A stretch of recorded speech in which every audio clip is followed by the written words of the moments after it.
Well, I'm Larry Johnson. I farm in Kremlin, Montana with my brother Rodney, and we've done that now together for 53 years. I'm Alec McIntosh. We're on our farmstead here that we've been for since 1977. Well, the composting process, it really started now. It had been 4 years ago. I go to a program in Wichita, Kansas called No Till on the Plains, and they had this Dr. David Johnson was down there, and he gave a presentation on his use of the bioreactor and how he put them together. And I was just fascinated with it.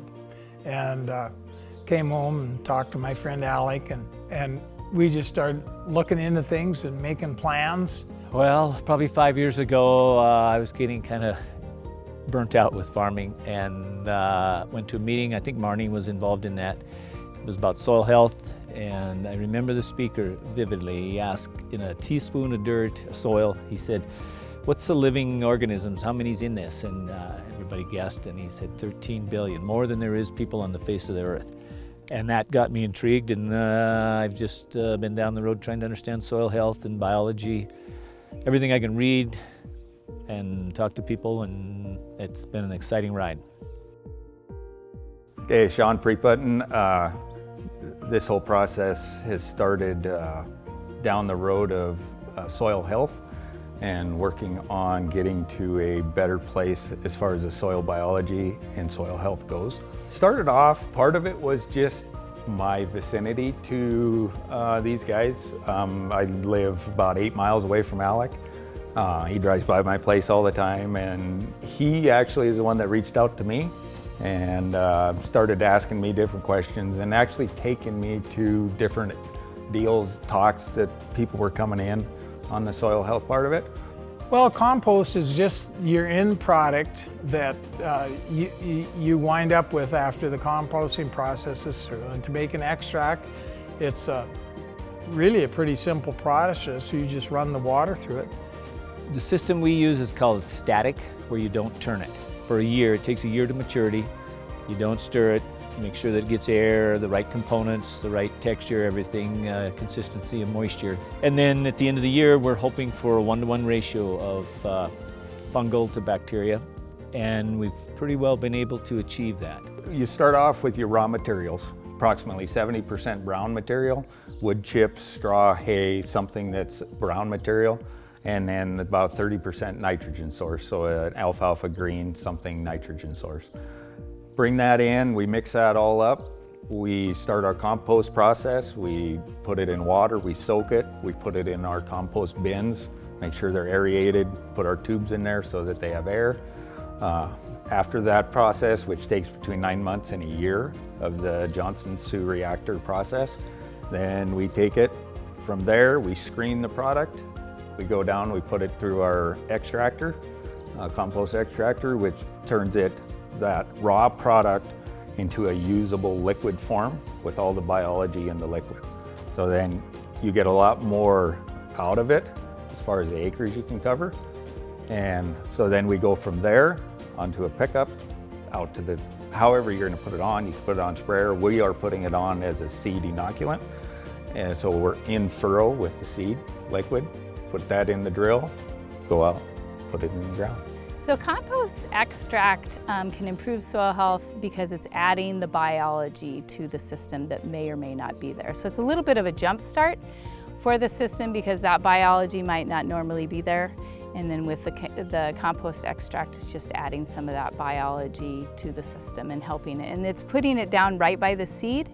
And so the biology takes nutrients, sugars from the plant, and then the biology gives the plant nutrients. And so putting that biology right next to the seed enables that interaction to happen faster. So the biology in the soil, there's a bunch of them that is not really known about, but there is a fair amount of ones that we think we know are very important. And some of those are bacteria, which are very common in a lot of different soils, and they're usually the ones that are always there. They're very small, and they are not as picky about disturbance and things like that. The other one that is really important and that we're learning more about is the mycorrhizae fungi. And they actually attach themselves to the root, and then they create this big finger-like structure that goes all over in the soil and brings back nutrients and water to the plant.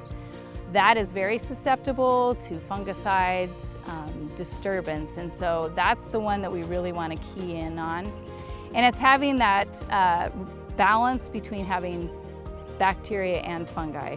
And we don't see a lot of fungi in our cropping systems here as compared to bacteria. So it's ramping up the biology that we hope, of course we're pretty early in this stage, but we hope by ramping up this biology in the ground that some people say you can completely cut out your synthetic fertilizer, but as far as the three of us, if we can cut it by 30% is where that's the start.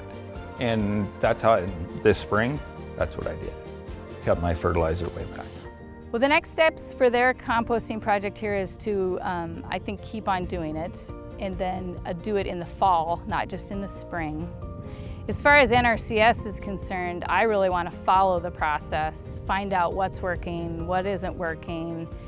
You know, do we see a difference in the plant health? Do we see a difference in plant production? And then take those results with their help and transfer that information to the rest of the state. I know that if I have a question, I have 4 or 5 numbers on my phone that are NRCS people that I know I could send a message to, and they're gonna get back to me right away. And you know, they come out here too. They get a hold of us to do field days and stuff like that, you know. So that goes back to that relationship where it's just a tool that I know I have, and they are always willing and able to help where they can. Yes, NRCS would be a great place to go to start. There's 2 things they'll have there. They'll have some materials for you to take home, and they'll also have a list of meetings that they're sponsoring and good ones to go to. And I think the third thing, and more importantly, they'll know people active in the county that are doing things. And so it gives them a kind of a shortcut to some phone numbers and stuff like that. Most of us are more than willing to talk about things, and some people to talk to that have done it longer, because there's no use reinventing the wheel. I mean, and it kind of works that way. It's just a good source of information. Between the three of us, I'd said earlier, I mean, this working together with 2 other neighbors has just been a treat. I couldn't ask for a better working relationship, and we keep each other pumped up.